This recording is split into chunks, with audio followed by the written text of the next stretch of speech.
जगन तेजी से नागिन से बचता हुआ भागता है। इधर नागिन भी जगन का पीछा करने लग जाती है। ये नासमिटी नागिन तो पीछा छोड़ने का नाम भी नहीं ले रही है।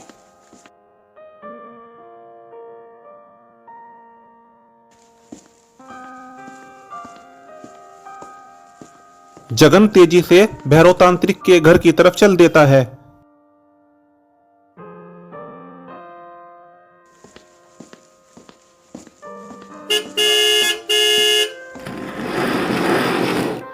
अरे बेटा जगन, तुम कहाँ भागे जा रहे हो? वो तो अच्छा हुआ मैंने ब्रेक मार ली। आखिर तुम इतने परेशान क्यों हो? पिताजी, मैं भैरव तांत्रिक के पास जा रहा हूँ। एक नागिन मेरी जान की दुश्मन बन गई है। तुम किस नागिन की बात कर रहे हो? वही नागिन पिताजी, जिसके घुंघरू की आवाज अक्सर गांव में सुनाई देती है। लेकिन वो तुम्हारे पीछे क्यों पड़ी है? क्या बताऊं पिताजी, कल शाम मेरे कुछ दोस्त घर आए थे। उनमें से एक ने उस नागिन के पति को मार दिया।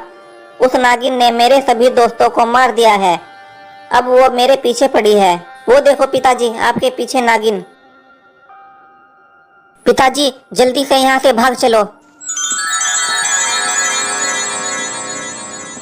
यदि तुम पाताल में भी चले जाओगे, मैं वहाँ भी तुम्हारा पीछा नहीं छोड़ूंगी।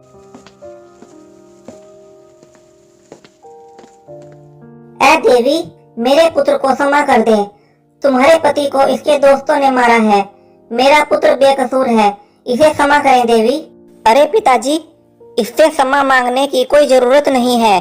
इसका पति इस नागिन की गलती से ही मरा है। अगर इसे ठुमका लगाने का इतना ही शौक था तो घुंघरू नहीं उतार सकती थी क्या? अरे मूर्ख, जब मैं बात कर रहा हूँ तो तुझे बीच में बोलने की क्या जरूरत है? ऐ देवी, मेरा पुत्र नादान है, इसे कुछ नहीं पता। इसे क्षमा कर दें देवी, इसे क्षमा कर दें। मूर्ख मानव, मैं अपना इतना घोर अपमान बर्दाश्त नहीं कर सकती। अब तेरे साथ साथ तेरे बाप को भी मरना होगा। पिताजी, जल्दी यहाँ से भागो, वरना ये नागिन हमें मार डालेगी।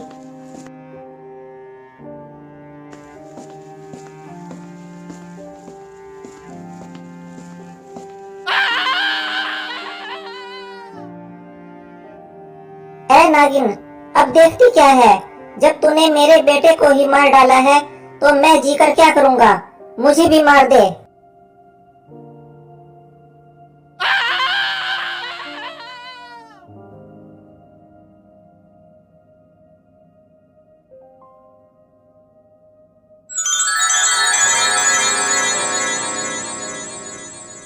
अब मेरा इंतकाम पूरा हुआ।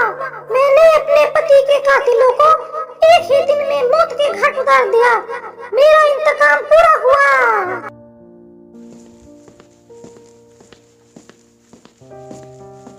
इतना बोलकर नागिन वहां से चल देती है और वापस जंगल में अपने मर्त पति के शरीर के पास पहुंच जाती है और रोने लगती है।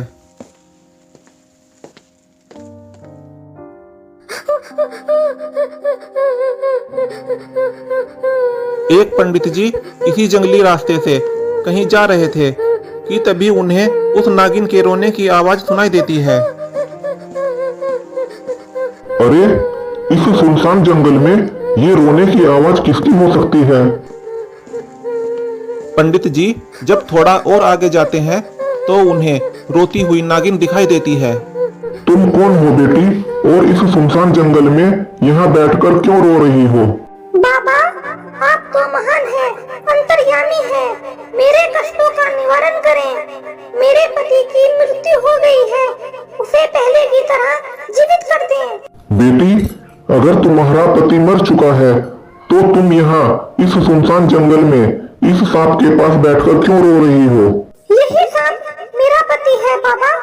मैं एक इच्छाधारी नागिन हूँ। देखो बेटी, तुम्हारे पति को जीवित करना तो मेरे अधिकार में नहीं है, लेकिन मैं तुम्हें आशीर्वाद देता हूँ कि तुम्हारा पति अगले जन्म में एक इंसान बनकर पैदा होगा। लेकिन तुम्हें उसे पाने के लिए 20 वर्षों का लंबा इंतजार करना होगा। मैं 20 वर्ष का लंबा का इंतजार करूंगी पापा, लेकिन मैं अपने पति के बिना जिंदा नहीं रह सकती। आप कुछ ऐसा करें कि 20 साल बाद मैं सिर्फ अपने पति को ही देखूं पापा। तो ठीक है बेटी, मैं तुम्हें एक पत्थर की मूर्ति में बदल देता हूँ, जिससे पायल की छन छन की आवाज आती रहेगी। जो कोई भी उस पायल की छन छन को सुनकर तुम्हारे पास खिंचा चला आएगा, वही तुम्हारा पति होगा। उसके आते ही तुम एक औरत में बदल जाओगी। आप महान हैं पापा, आप महान हैं।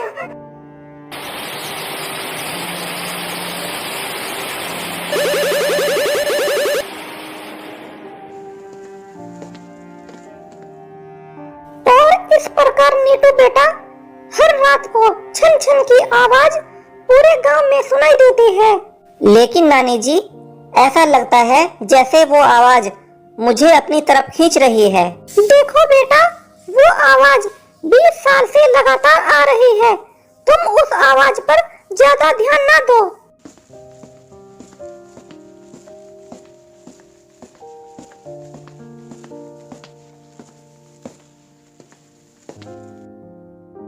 ऐसा कैसे हो सकता है? ऐसा लगता है जैसे वो आवाज चारों तरफ से आ रही है और मुझे अपनी तरफ खींच रही है। क्या नीटू को अपने हर सवाल का जवाब मिल जाएगा?